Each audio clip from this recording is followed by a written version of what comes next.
Alright, what's poppin'? It's your boy Big Rich, Queens, New York City, where we get busy. Come on in, wipe your feet on the rug, blow some smoke in the atmosphere. I just lit up some milkshake private reserve. Don't ask me how I do it. I get the job done. Business. I want to thank Luigi Mealy, LTC Nutrition and Performance. DM or email to join.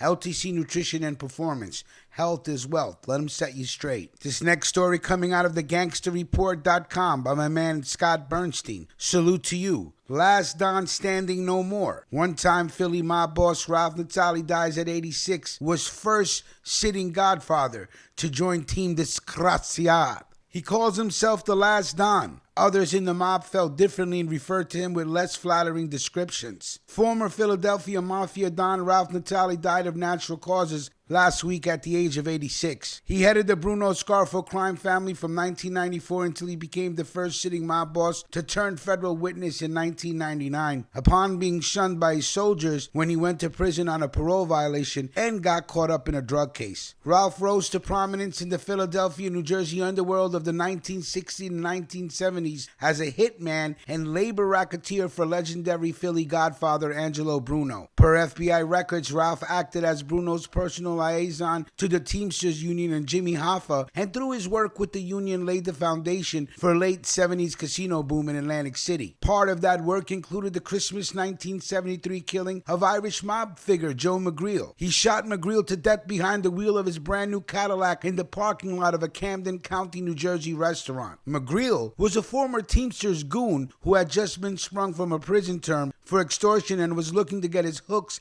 into the bartenders, hotel, and restaurant workers union, knowing gambling legalization in the state was on the horizon. Busted for arson, insurance fraud, and narcotics trafficking in 1979, Ralph was sent away to federal prison for the next 15 years. Shortly after his incarceration, Bruno was assassinated and the crime family he led fell into a bloody state of chaos for the next 15 years. While imprisoned, Ralph networked with New York Mafia powers and forged an alliance with then upstart and his faction of Young Guns on the street in South Philly. In the early 1990s, Ralph directed a mob shooting war from behind bars, using the fearless and swagger-heavy Merlino crew as his army in a fight against Sicilian-born John Stanfa for power in the Bruno-Scarfo clan. Stanfa was part of the conspiracy to murder Bruno. Stanfa went to prison for racketeering and murder in the spring of 1994. That fall, Ralph emerged from prison and assumed the reins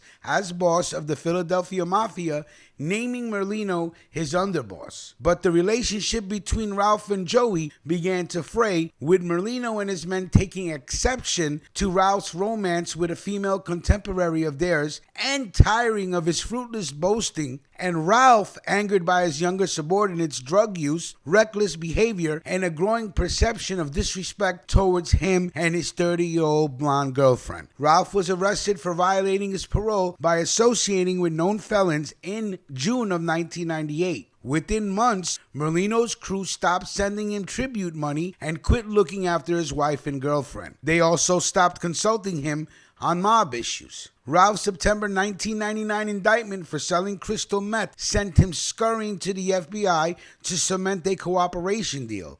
As part of that deal, he admitted to his role in either carrying out or ordering almost a dozen gangland slayings. Although he was a star witness at the Merlino gang's 2001 racketeering trial, Ralph's testimony failed to land the feds any murder convictions. He came out of prison in 2013 and lived quietly in his final years in an undisclosed location on the East Coast. According to the FBI, Merlino, 59, remains boss of the Philadelphia Mafia today. When Merlino was released from prison in 2011, he moved to Boca Raton, Florida, where the feds believed he runs the Bruno-Scarfo crime family through a series of proxies and buffers. And if that's the case, that's exactly how you should run a crime family if you are allegedly the boss. So what can we say? You came, you went, and now you're gone. The last standing Don to join Team Disgraziad. End of story. We thank Luigi Mealy from LTC Nutrition and Performance. DM or email to join.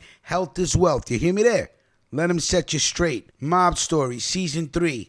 Like, comment, and share. Tell a friend to tell a friend. Let's get to 13,000. I know I took about 24 days off. I had to get some dental work done.